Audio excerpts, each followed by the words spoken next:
All right. Thank you for coming. We're going to start off with the pledge. Geeta, would you mind leading us in the Pledge of Allegiance? Wherever the flag is. Oh, here, hold on. I got it. This isn't working, Don.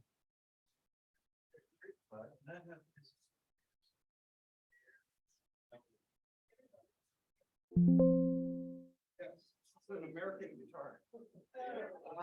Yay. All right, Geeta. Pledge allegiance to the flag of the United States of America and to the republic for which it stands, one nation, under God, indivisible, with liberty and justice for all. Thank you so much, Geeta, for doing that. Let's see if this works, Don. There we go. All right, we've got a great song and a brand new lead singer. Right here. All right, yeah. Okay, our program today has to do with empowering girls, and we've got just the song for us. I am woman, hear me roar. 1, 2, 3, 4.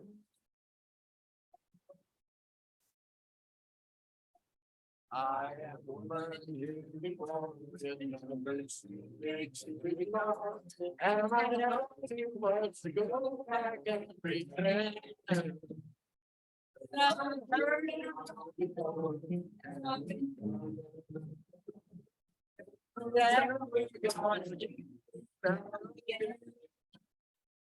Oh, yes, what is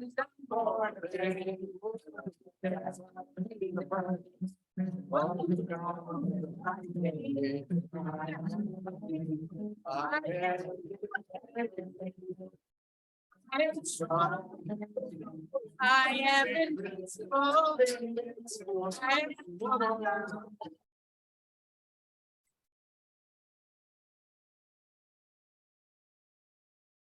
And then it only serves me. I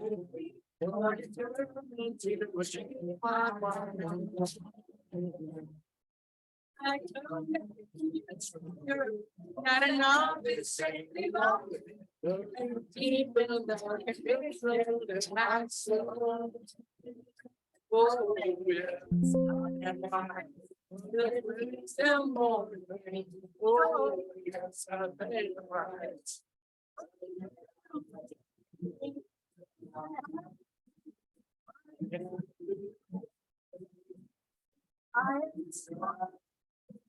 I am invincible, invincible.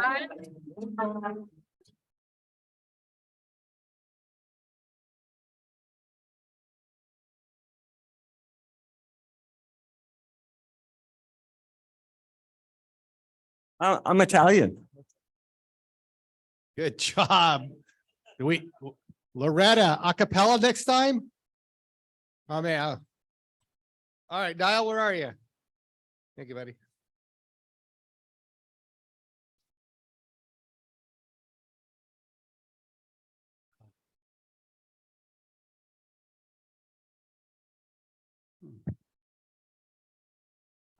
I'd been thinking, remembering things that I used to do. I used to bike from the time I was a kid. I grew up in Minnesota on skis, thought I'd be skiing forever. I ran the Baker Breakers twice. I ran a half marathon. I did 6 50-mile backpacks with my son's scout troop.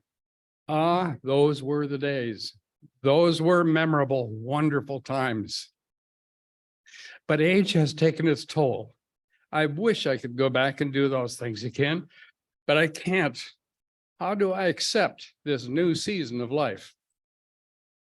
Recently, Jean and I and an elderly lady friend were driving out of the Alameda County Fair onto Bernal. The light was red, and while we were stopped, a young, athletic young man came loping past our car across the street and disappeared onto the path on the other side. He was so beautiful to watch. Long strides with a bounce that lifted him lightly as he ran. I was moved by the beauty of his running. I wish that had been me. I commented, I wish I could do that. I was heard, and from the back seat came a forceful response in my ear. We did that. And that changed me. Yes, I did that. I did not miss out. I did that when there was a time to run like that, but that time has passed. I marvel at the story of life where opportunities come at appropriate times. We seize them, enjoy them, and then we change with it. And then we change with the years, but we did not miss out.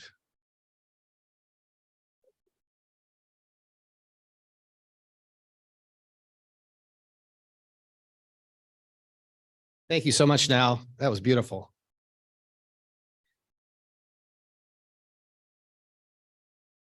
Okay, our frontline people, the most important people. And first, I want to start with Jeff Youngsma because I did notice, Jeff, you are in, I guess, uniform, right? You're on a truck? Yep. Yes. If you can Yes, I see- am. Can see him down there in the bottom right there. Keeping us safe, right, Jeff? Trying. All right, will you let us know when you Trying. save that cat in the tree, okay? You betcha. You got it. You All got right. it. Do I owe a fine for that? No. Just bring the Oh, okay. cat safely home. Oh, you betcha. All You right, betcha. Never scat skeleton. Thank you. All right, and of course, Tim, thank you so much for being the reporter. Spur Publisher is Ted Michaels. Photographer Dennis, where are you, Dennis? Dennis is right there. This week, Don is handling all the AV stuff. So thank you so much. The most important people in our club.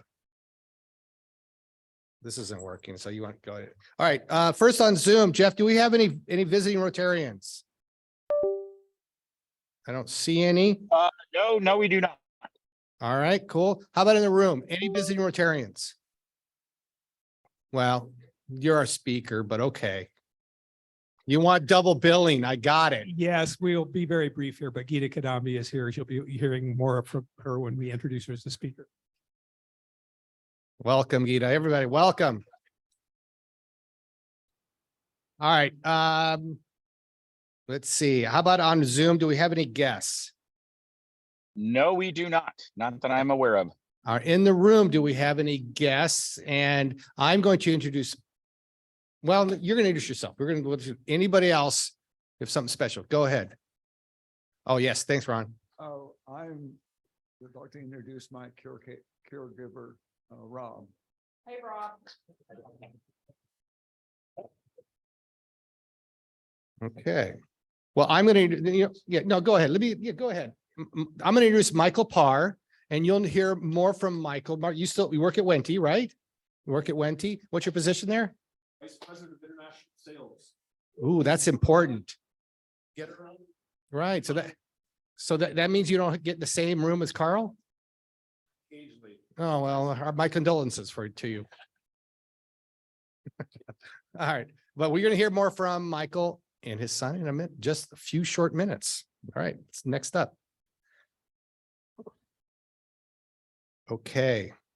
Now there you are. You are ready. Okay. So it's not working. So let me premise this with, so this is an add-on. That's why we're limited on our announcements, because this is a very special guest for us. And this is a very special young man. And we're going to raise some money for him. And he's going to explain a little bit. We're going to pass the hat. We're going to use one of the wonderful hats that is sitting near Mark, and pick one, Mark. Okay, Michael. Good afternoon, Livermore Rotarians. It's my pleasure to be here. My name is Michael Parr. As Glenn said, I'm a 25-year Livermore resident and very proud of that. We're here for National History Day, and my son Matthew Parr will introduce in just a moment, a 14-year-old from Mendenhall Middle School. It was Winston Churchill that famously said in 1948, "For those that don't study history are doomed to repeat it." And history is relevant for the world, not only knowing who we are as an individual, understanding how we got here, but more importantly, and the tie-in with Rotary is where we're going in the future. How can we get there with making the minimal amount of errors and creating a society, creating a community for all of us to live in. And that's about the future. That's about students. And that is about excelling in what they do. And my son Matthew has been on a trajectory of winning competitions as part of this National History Day, which is it's an organization out of Washington, D.C., and it's available in all 50 states to public schools. He took place in his school competition in the performance arena, and he won first place in his school. He went on to county, Alameda County, he won first place. And just a few weeks ago, he won first place in the state of California from Sacramento. So next week, we're on our way to Washington, D.C., where Matthew will be competing on a national level with 3,000 students from all over the country. Very exciting. But without further ado, Matthew Parr, I'm very proud of you, my son. Come on up and give a rendition of the War of 1812. And we're going to get some things set up. You want to pull the chair out? Get that going?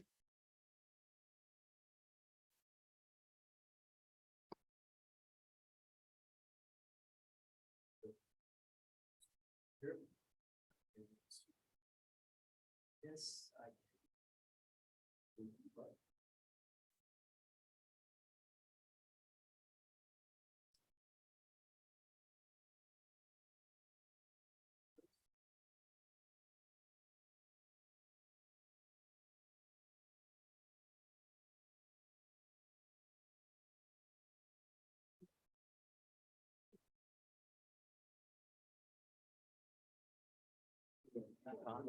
Well, then I'm.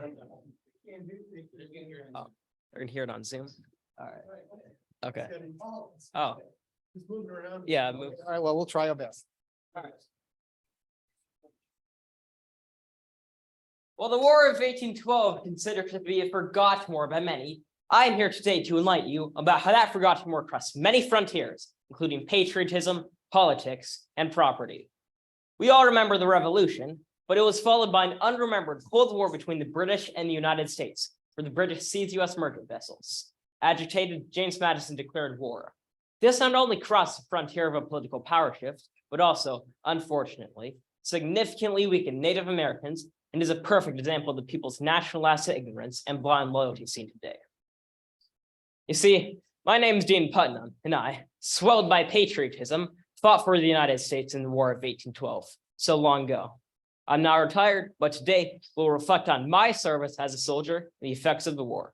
Let's get started. Come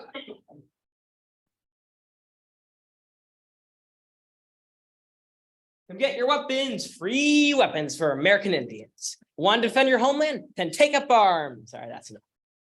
We've given away these weapons for 2 decades now. What good has it done? All the Indian rebellions are quickly defeated, so Canada is still threatened by the United States. However, Britain is at war with France, so I hope that the US can get caught up in this conflict.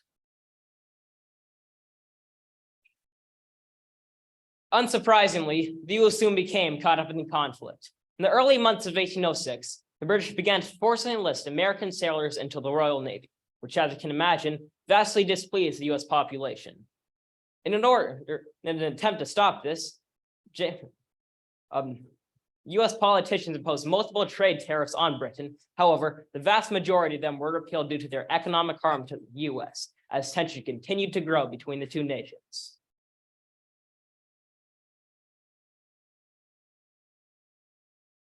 When the captain of the USS Chesapeake refused to let the British search for deserted soldiers, the British fired on the American ship. That's it. We demand war against that wretched Britain. War! That was me. Wasn't I a handsome fellow? Ignorant too. Like most others at the time, I believe that war is necessary and proper for the United States. However, the young nation wasn't prepared for another conflict. Thus, political debates quickly began between the economic, anti-war Federalists and the pro-war, ignorantly patriotic war hawks. The war hawks argued that the US could thrive without British trade, yet one Federalist politician responded by saying that victory and conquest had stamped themselves so firmly and deeply in war hawk minds that they forgot that we were to have a foe and might have a battle. Regardless, the war's frontiers were advanced with the election of war hawk James Madison in 1808. While the unprepared nation geared for war, American Indian leader Tecumseh who had built up a confederacy for the past 2 decades and was hoping to establish a Native American nation, was growing in power. After being defeated by US troops in a short squabble in 1811, Tecumseh allied with the British in 1812, greatly displeasing James Madison, who, like the rest of the United States, had had enough of Britain's actions.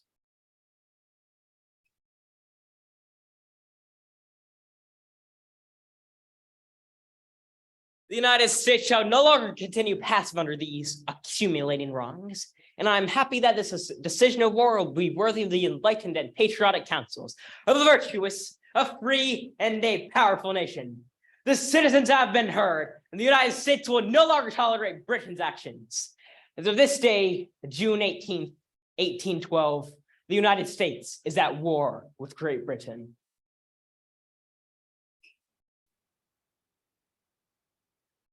Right after the war began, various troops from state and federal armies decided to march in one of Britain's colonies. Off to Canada, lads!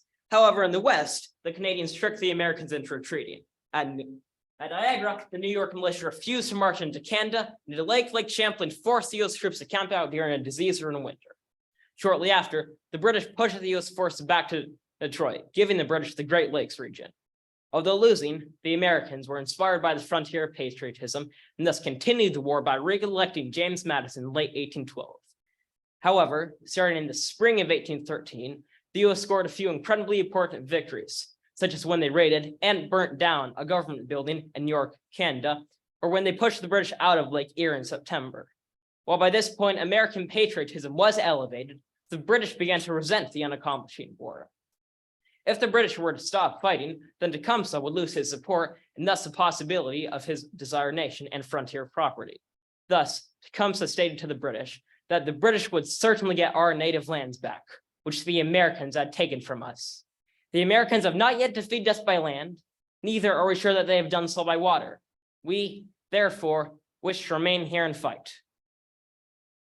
1 month later, the Battle of the Thames took place, in which Tecumseh and his second in command, fighting for civil rights all their lives, each took a bullet, killing them. Tecumseh's Confederacy and British alliance crumbled, dashing his and his people's hopes for their own nation and condemning them to years of discrimination, while the Americans, newly encouraged by the diminished threat, encroached upon native land. Sometimes, some people have to lose a frontier for others to gain it.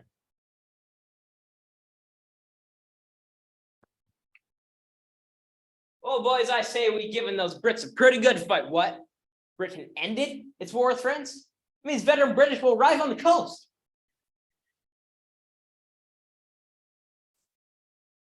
It seemed that the US celebrated too soon, as the newly arrived British pushed the US forces back to Washington, for to avenge the burning of York, set fire to the White House and its surrounding city. Later that year, Francis Scott Key, inspired by the United States in defense of Fort McHenry, composed a poem later put to music, now called the National Anthem. Yes, this forgotten war gave the United States its national anthem. Later that year, peace negotiations began in what is now Belgium, where the now disorganized Native Americans had known to negotiate on behalf of their desired nation. The war officially ended on Christmas Eve, 1814, when the Treaty of Ghent was signed between the United States and Britain, setting the framework for a long-term alliance between the two nations. However, information at this time traveled slowly overseas, and thus not everyone fighting knew the war was over.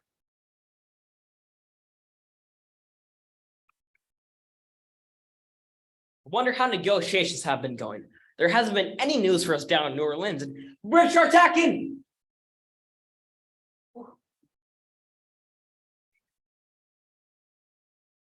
On the 8th of January, 1815, the British began to pursue the American forces in New Orleans, where General Andrew Jackson thrust a rifle in the hands of any able-bodied American, including a group of pirates. Jackson compelled his troops to hold their ground against an outnumbering British force, and that, combined with a very unorganized British force, gave the United States a heroic victory and a hero they thought could do no wrong. On the frontier of patriotism, while the war had ended in a stalemate, the Americans acted as if they had easily won, ushering in the air of good feelings. They were too busy celebrating to consider how their nationalistic ignorance almost killed the weak nation in the early war, and how their blind loyalty to Andrew Jackson, the hero of New Orleans, would give the nation its first taste of a president in many ways not fit for office. On the frontier of politics, the Federalist Party, which previously fought for peace before the war, was dead. Because nearly every citizen was pro-war, the anti-war party lost all credibility, and Federalist politicians would even be beaten in the streets by livid mobs. Unsurprisingly, when they ran their final presidential candidate in 1816, they lost by a landslide, finally killing the party. On the frontier of property, Tecumseh and his frontier were dead. Unfortunately, this led to the Americans encroaching upon native land and discriminating against the Native Americans for years to come. And all of this was only vastly worsened by Andrew Jackson's presidency. So, the War of 1812. This forgotten war's patriotic frontiers serve as an accurate warning for modern politics, led to the political frontiers of the death and birth of political parties, and killed the frontier of property, forever changing history for the Native Americans, the people colonizing their land. Thank you, Livermore Rotary Club. Big hand, standing ovation. Matthew, good job. All right. How about like 2 quick questions? Did you write all that text? Yes. Yes, I did write all the text. That was part of the project. You would do a large amount of research, and then since I chose the performance, I would have to create a script and then memorize that script and create stage directions and so forth. Thank you. And one more question. What surprised you the most when you were doing your research? I would say the Native American involvement surprised me the most in my research. First, when I looked at the war, I saw 2 things. A, the White House was burned down. It was just an us versus them conflict. The US, the good guys versus Britain, the bad guys. However, as I furthered my research, I realized the heavy role the Native Americans played in that, and the heavy toll that the War of 1812 played on the Native Americans. And I think that added a lot of ethical conundrums to my previous one-sided perspective of the war, which really changed and surprised me. So one more question, Matt. So you're going next week, right? And then you come back like maybe a few days later? The whole trip is about a week. The whole trip is about a week long. So would you mind, I mean, you're still going to be in school, but you're going to Granada? Yeah, I'm going to Granada next year. So will you mind, maybe your dad or your mom could bring you back and tell us what happens? Yeah, that could very well happen. Yeah. Don't worry, win or lose, we're still proud of you. Thank you. So guys, thank you so much. I think this should go a little bit for in your trip. Thank you. You're welcome. Hey, let's give him a big hand.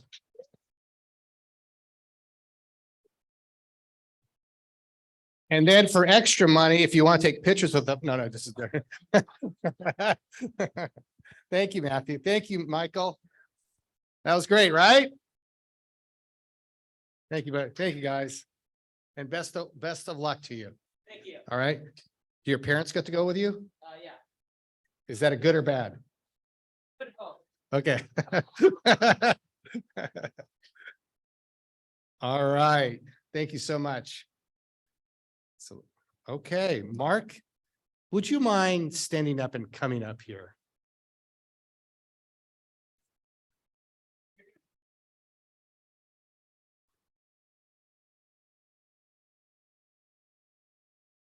All right, so not many of you asked the question. You wonder, why don't we have a theme? Well, some of you did know the theme. Joel excluded you from these notices. I feel so left out.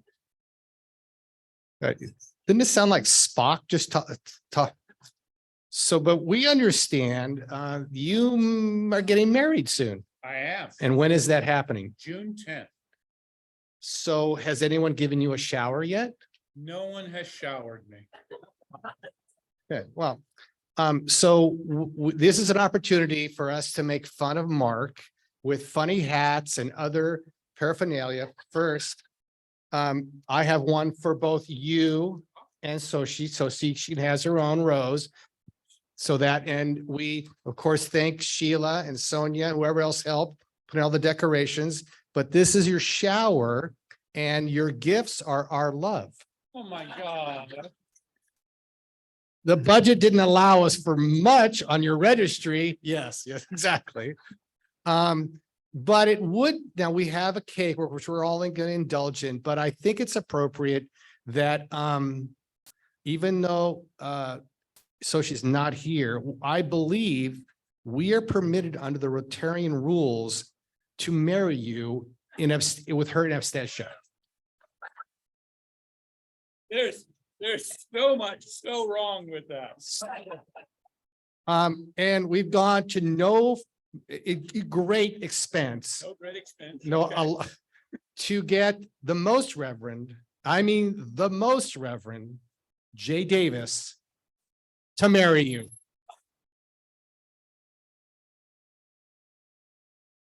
So please stand up Where here. do I stand? You're gonna stand right here. Okay. We're gonna make sure. He'll get here. Okay. All right. Make sure to get his responses accurately. This is being recorded. Yes. All right, all right. As you know, Livermore Rotary is a cradle to grave operation. Every now and then we get to do something in the middle. That's rarer than either end, but we do get to do something in the middle. So knowing that Mark left to his own devices probably wouldn't do it right with words, we thought we would write his vows for him. I should probably be worried. Well, oh, no. This is a thing that, you know, clearly an attorney wrote it, but he can take pride in it. So you will find some resonances in here. Mark, do you take Sochi to be your lawfully wedded spouse? To have and to hold from this day forward? Oh, yes. Good. That'd be good. Will you always strive to love Sochi with an honest and truthful heart, seeking to be fair to all concerned and to build goodwill and better friendships in all you do? Well, a little wordy, yes. Yes, yeah, well, Sign up for that. he's not very original. Will you strive every day to prioritize the well-being and benefit of your partner and your community, living your life with the Rotary's guiding principle of service above self? Yes, I do. Good. I now pronounce you and Sochi man, wife, and Rotary.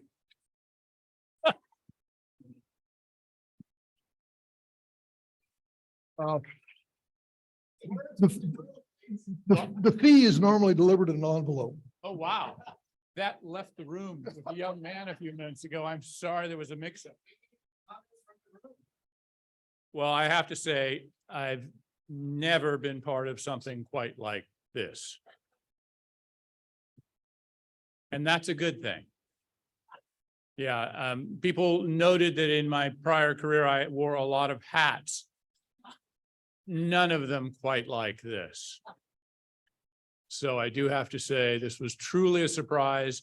Thank you very much. And you guys can keep a surprise when you want to. So that is kind of amazing. So President, members of Rotary, I appreciate this very much. And you'll have to excuse me for the month of June while I'm gone for my real wedding with my real future wife and on a real honeymoon without you.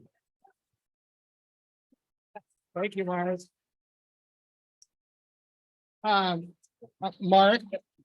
Mark, don't sit down yet. You do have, no, you have a responsibility. You, of course, need to cut the cake.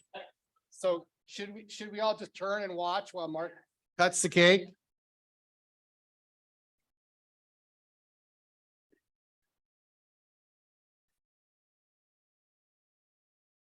And of course, the photographer is everywhere.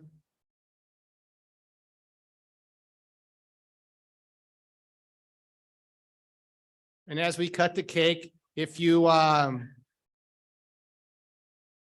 someone can arrange to pass out cake to everyone, that'd be great.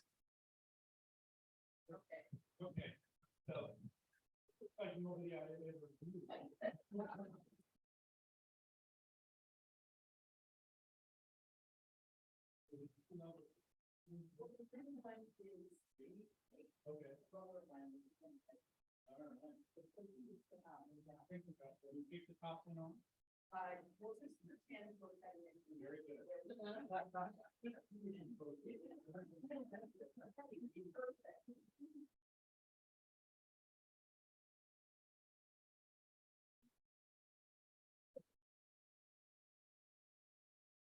Sorry, everybody on Zoom, but Mark is making jokes while he's cutting the cake. Yay. No, seriously, Mark, we wish you all the best.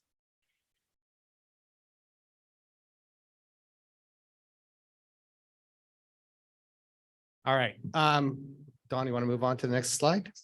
Oh, it works? Okay, cool. All right, so we only have one announcement, that's Paul, but before we get to Paul, hold on, Paul, hold your horses. I do have some fining I want to get done here. Jen Tate. Can you unmute yourself and you're there? I know you're there on screen. Yeah, Jen. I said next weekend, like next Wednesday when I bring Michael to the rodeo lunch. Oh, okay, all right. I'm sorry, I wasn't paying that close attention at the wedding we were both at. That's okay. All right, next weekend. All right. Next Wednesday. All right. How about Michael? Anything you want to tell us about your last couple of weeks? Hello. Mrs. Ferrucci said she was going on a yoga retreat in Greece, in Milos, the small little island. And she said she was going to go without me. So I decided I would go along with 11 other women. So I was the only gentleman. And we spent 19 days in the GNC. I got to do a lot of things I thought I would never do. And that is not look at other women. Does that make sense? This is lining up where we're supposed to pay you. That's not the way it's supposed to work.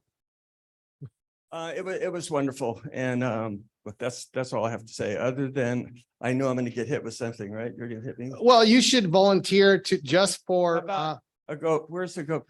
Here? you mean gout? Gout. Gout. Okay, $100 to gout. How's that? Okay, so for No, not to you. Okay. all right, thank you, Michael. Thank you, Michael. All right. All right, let's see. I have an announcement from Kim Grudel. Where are you? Unmute yourself. There you go. What do you got? I am on Zoom. That wonderful fundraiser I was promoting last week at Rotary unfortunately has been postponed. So anyone that was planning on attending tonight's performance at the Bankhead, please don't come. I will let you know when it gets rescheduled. Thank you. Question. I got some. Hold on. Let me give another one, and that is the demotion party. Michael, do you want to do this or you want me to do it? Oh, you need a mic. What? You need a mic. Michael, wait, hold on.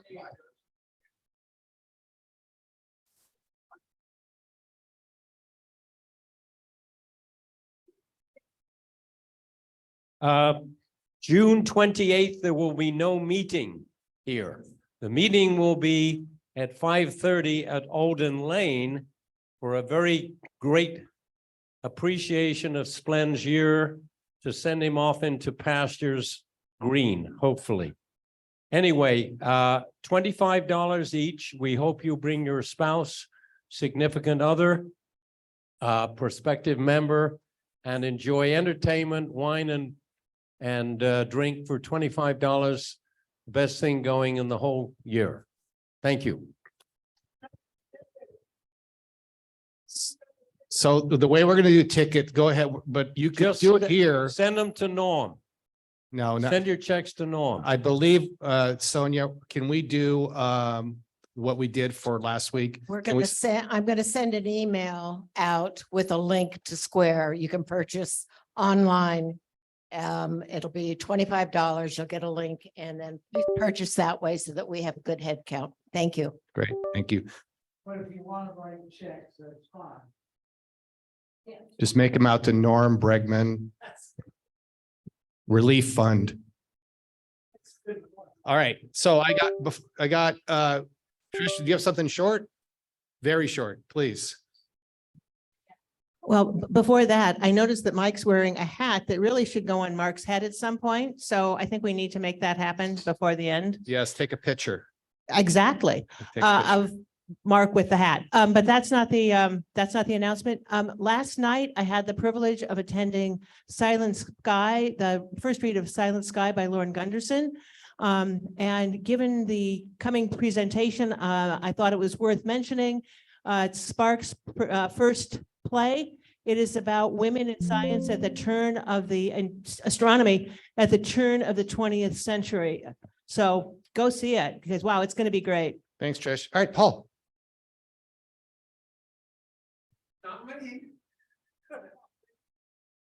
Well, it should be no surprise to anyone that a week from Saturday is the Livermore Rodeo Parade. Now, everyone should have gotten an email saying that next Wednesday, we're going to have our meeting at the rodeo grounds. And you should have gotten an email saying it's $20 for lunch and you can pay online to the club, or I'm sure Norm would take $20 and would put your name down if you wrote out a check to the Rotary Club of Livermore. No, but we prefer to do it before. So again, they want a head count. So click the link and sign up for the lunch. Yes, TJ. You're coming. Good. By the way, TJ, I want to say I didn't hear anyone find you, hint, hint, but you looked great in the Diablo magazine last month with your hat. You didn't see him in Diablo magazine? He was in a. Are you done here? No, I'm just starting. I'm just warming up. Anyway, okay. So real quick, I have parade posters. Joel, Christine, myself, thank you, Christine, and Dawn went out. Thank you, Dawn, who's here, went out and put out no parking, parade posters all around downtown. But I need you to take parade posters and put them up in your businesses, or if you're going to go to any stores between now and the parade, take some posters and put them out. I still need volunteers. I went yesterday to the morning club and 3 people signed up, but I still need more volunteers. So come to the breakfast Saturday morning and volunteer. And I hope everyone pull out your yellow Rotary vest, get it cleaned and pressed because you need to wear your vest at the parade. I think we're done. Oh, question. Yes. So it's just more of a comment. If you have never helped on this rodeo parade, it is an awesome event to be involved in, especially if you guys that are here. So get out there. It's a blast. I never miss it. And then afterwards, go to the rodeo. It's really fun. It's an awesome thing. I mean, I go every year. We have such fun, right? Yes, we do. Yeah. And then after that, after the rodeo, head over to Casa Roscoe. There's a really cool band called Stagecoach. Is going to play that night. If you want to keep that country theme going, Okay, so let's a lot of fun. Okay, we're right, Geeta, we're gonna make your way up here, but next week, I know it's rodeo, but I still can find there, right? Right. So for pimping yourself, JR, you're gonna owe me, and TJ, Diablo Magazine, we're gonna get you too. And I'm giving fair warning to Dr. Bowers. I know she had someone get a PhD in her family because she posted it on Facebook and fatal mistake. So everybody, I just want to take a moment here and introduce Geeta Kambadi. She needs no introduction in District 5170. She's a charter past president of Fremont Bridge. She's an assistant governor. I met her when she was doing international service. She's sharing the membership co-chair role, and she's going to talk to us about this wonderful project today. She's also, by the way, Rotarian of the Year in District 5170.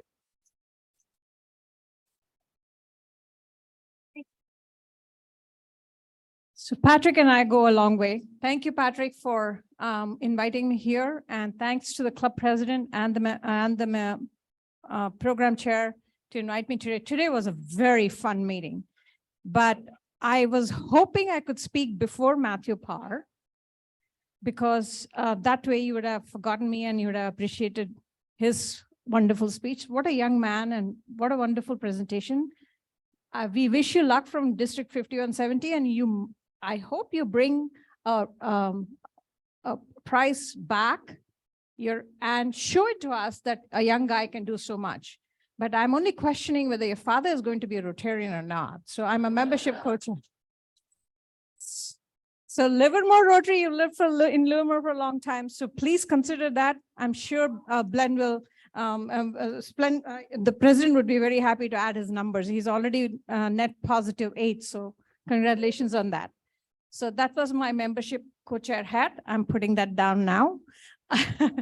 So when DG's in Rotary, fair warning, if somebody calls you, you should learn how to say no. So I'm wearing 6 different hats this year in District 5170. I was going to tell the new member who was sitting right next to me and say, Rotary is one organization that you can take on as much as you want, but if you want to turn off the tap and go for a vacation, it's quite all right. Rotary is not going anywhere. There's a lot of work that they do, especially Livermore Rotary has done a lot all the years.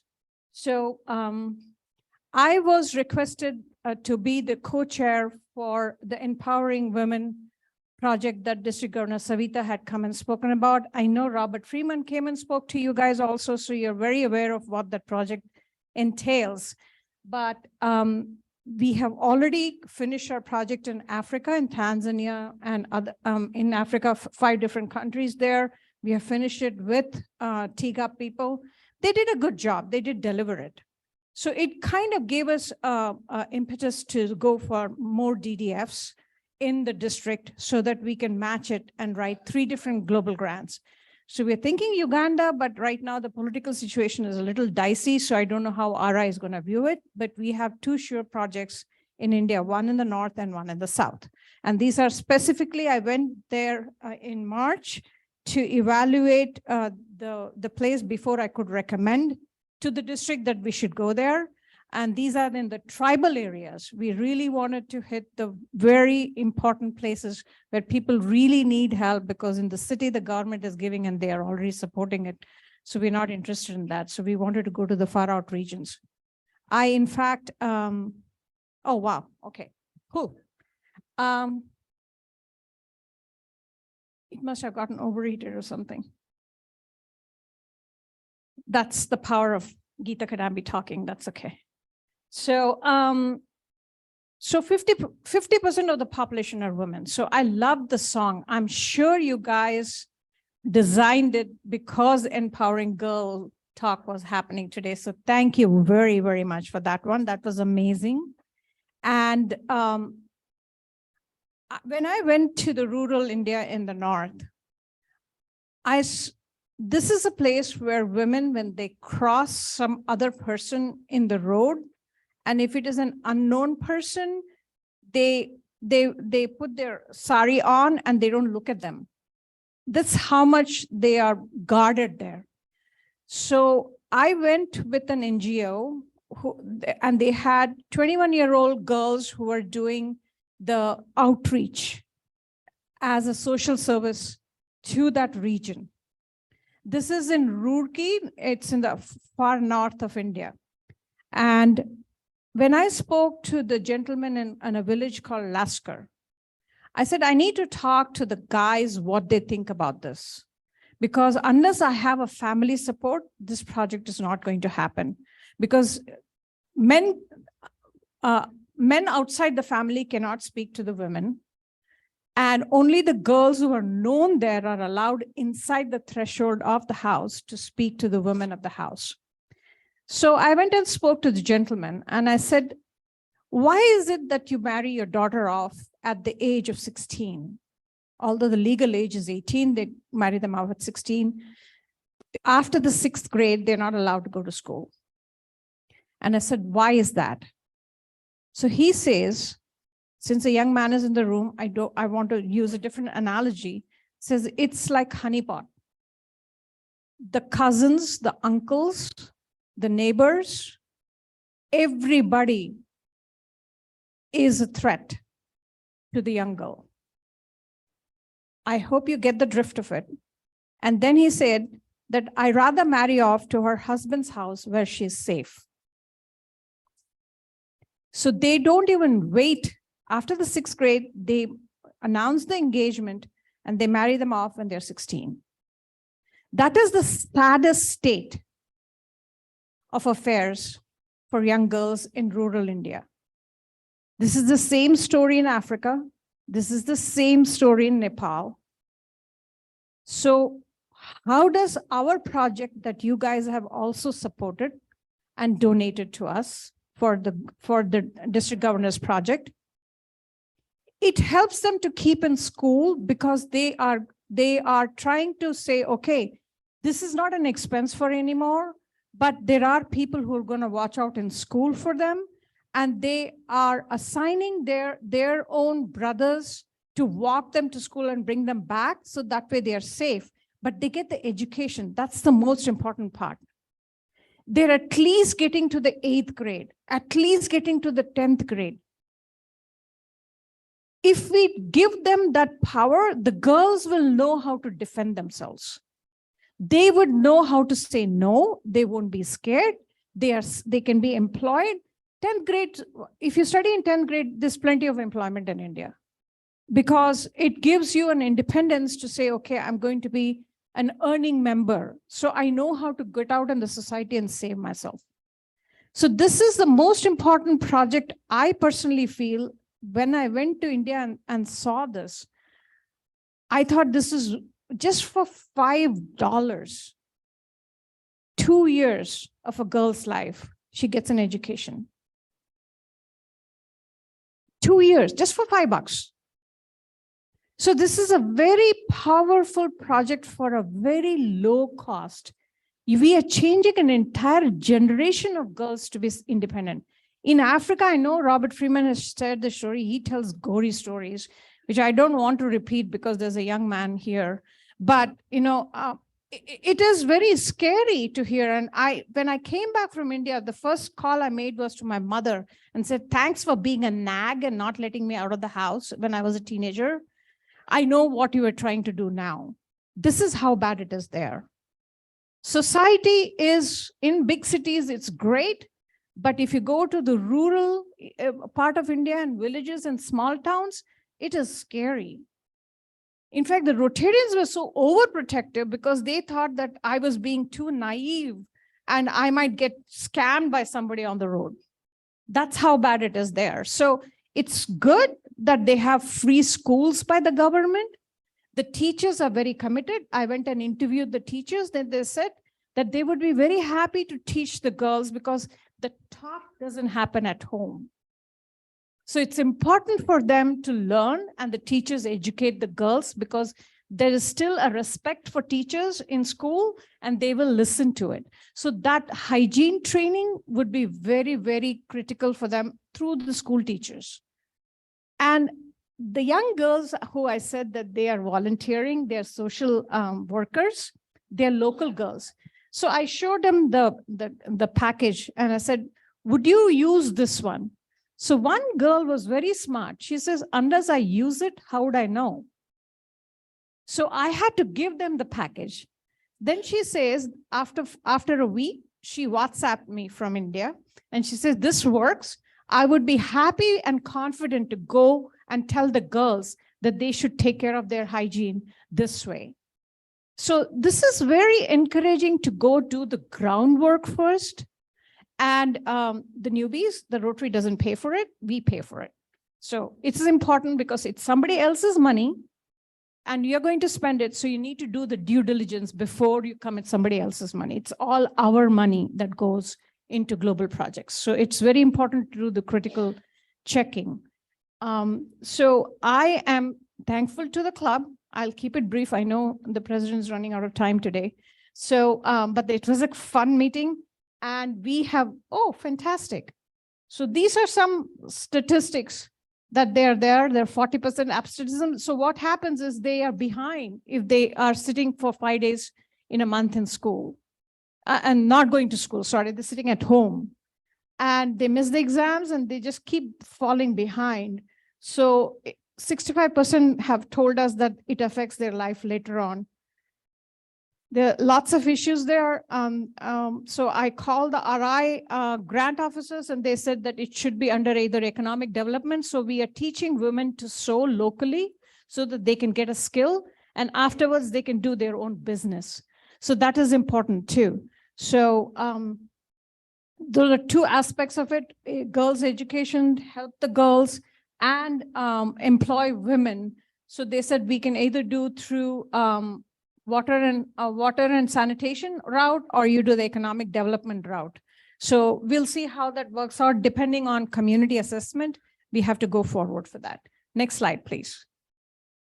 So these are few things that is important on the, I'm not going to read the slide for you, but we have through the TIGA programs and some local self-help groups that we have identified that they do the sewing already. So they can do, for sustainability issues, they can do uniforms there because every kid wears a uniform there to school. And also they can do quilts, they can do curtains. So they do get a skill to go on to it. Next slide, please. So we are still looking till the 30th of June for money. So if any new DDF, who's the new president who's incoming? All right, you're my new best friend for the DDF. Gowd, please step away. The DDF is for us. All right, next one, please. I'm just kidding. You can do what you want. So we have launched, which is good. We did Nepal, Kenya, Tanzania, and Ivory Coast. We have helped almost 5,033 girls, 5,300 girls. And we are starting a new sewing center, which has already been established. I was just with Robert just before I came here. They are good partners, but we do want to go the global grant way because it is matched. So we get more leverage and we can spend more, we can help more girls. Next slide, please. So these are the happy faces that they share with us, the pictures. And I look at the age group of the girls and think, my goodness, like he was saying, we've been there. Next, please. So in total, we have funds for 12,000 girls from the RI match. We are aiming to help 20,000. I think we are getting there because for next year, some clubs have already dedicated their DDF for this project, which is amazing. And it's a lot of numbers. $20,000 is a lot of number. And think about it, they are going to support their family is going to be relieved that they are educated and self-sufficient. They are more well-educated in about their own personal life. They will be good mothers when they grow up because they have the knowledge. And they would be good citizens because they're not being a burden on the society and they're working and actually being productive. So that's important too. And it's for their own safety and their well-being for a longer time because I personally feel the girls are much happier when a little bit of independence is given to them. So this is DG Savita is amazing. And I think it's the political background that she comes with, that she comes up with all these slogans and a period should not be a full stop. I said, okay. And she wanted it in red. So there you go. Next one, please. So if you are making out a check for next year, I hate to do this because it's the DG's full stop comes at the 30th of June. But if you believe in this project, and I know Robert Freeman has spoken to you guys quite a bit, but you can make the check out to District 5170 Foundation if you want a deduction. So thank you very much for your support. And I appreciate that the entire district has supported the district governor, which is fantastic. And it is her project. And we are just, Brenda and I are just implementing it. Yes, Mr. Gowd. We have left from a previous global grant.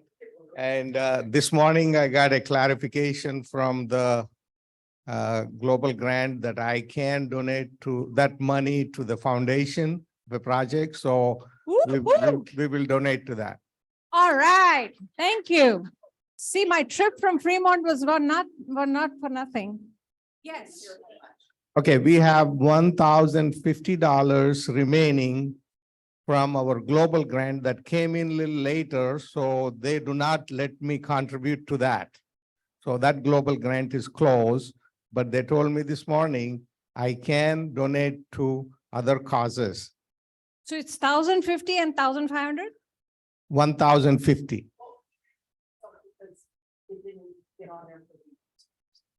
Oh, I see. 1,050. Right. That's okay. All right. That's a lot of goals. Awesome. Thank you. Thank you.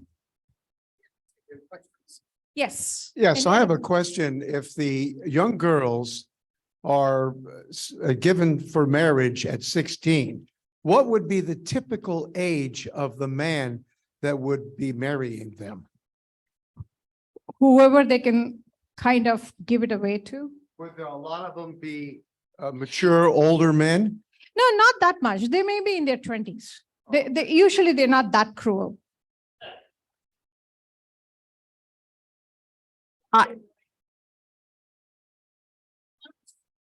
I had a question. This process, or it sounds like that it's generations. And I missed a little bit when I was back here serving, but how are you changing that thought pattern for these families? Is there people in the fields constantly? I heard you say something about the brothers walking the sisters, but how do you, I mean, it just seems like to change centuries of this process. How do you bring about that change to make it consistent for all these wonderful things that you're doing for those women? How and maybe as Rotary. Economic independence is important. So one generation fees. So the generation of women for next 2 years that we're going to change, well, however they are, they will have the same mindset to change later, right? So it's every drop fills the ocean. So we're trying to fill those drops. There are lots of other projects that are being done for education, for their self-defense by the NGOs in India. And there's a lot of education that's going on for the parents to say that don't do this, we'll give you scholarships. So lots of things are happening, but this is a project that is helping to change lives personally for the young girls and to the family. So it is not limited to the women who are learning to sew. They are giving away free only to the schoolgirls. But if they have to sell it to the mothers in the house, the sisters in the house, they're welcome to do that. So that way, you know, we are at least taking care of the whole household of women there once one person is introduced to this. It's like spreading a knowledge from one small bud. And then how many countries? It sounds like this is just not, you know, one country. This is happening. So we did in some multiple. small projects in Africa, right? There we went to 3 countries. We went to Nepal, then we went to India. So we are distributing the cash to the smaller countries to find out whether it's feasible. That's why we decided the 3rd global grant should go to Uganda, so that, you know, we have good partners. The problem in African countries is to find good partners as well, because they're limited to doing 1 or 2 international grants a year, and they're already booked up. So it's difficult. So Patrick will be more than happy to concur with me about this. It's difficult to find good partners who will deliver. That's another part of due diligence we have to do when we choose partners, and we try to do. We are scouting for a lot of other countries as well, if we have to just give away the cash. But we want to make sure the partners actually deliver, because they have to do the project, not us. I've got a question. I got a question from Hank Shea on Zoom. Hank, please unmute yourself. Yes. Very interesting talk. Question, which provinces in India are being emphasized for your project? And which languages then will be emphasized, and the religion of the young ladies? Very good questions. These are very important points that we need to consider. So we chose Lashkar in the north of India, and they speak Hindi. and the religion there is Hindu and Muslims. So we have social service workers representing both religion. And in the south, we are going to the tribal area of Uti in south of India. And by the way, I do speak 8 different languages, so I will be going quite a bit there with the social workers to make sure that, you know, the Rotarian thing is conveyed. But the local Rotarians are amazingly in tune with the rural area because they have done a lot of school projects. So they are recognized there as Rotary, which comes and does good to the society. So they built that goodwill. That's another thing we need to figure out in sensitive places, that whether Rotary has a goodwill there or not. Otherwise, they resist anything that's coming from outside. So we have to be careful. Thank you. Thank you, Hank. How about anybody questions? Can I ask just one last question? Obviously you can tell I'm interested in this project. Is it a Rotary Club, which I'm assuming has to be there for us to do this partnership? In other words, when we're sending money, we work directly with a Rotary Club local there to make this connection. Yes, Right. Okay. because of the global grant, we are the international partner and they are the host. So the host has to have a clean record with the RI that they can do the project and they don't have any previous issues. And they are the ones who carry out the project, but with us. So they do the collaboration. You know, we have a lot of, I mean, is Paul Hi. still here? Hi, that sparked another question for just in how to spread the word. So I know that menstrual health is becoming a huge issue everywhere, including in the US. I mean, actually including locally. So if one were to put this, for example, on social media, I'm assuming that just sending to Rotary, you don't have to be a Rotary member to donate, right? No, you don't. We take everybody's money. I mean, I figured, but no discrimination there.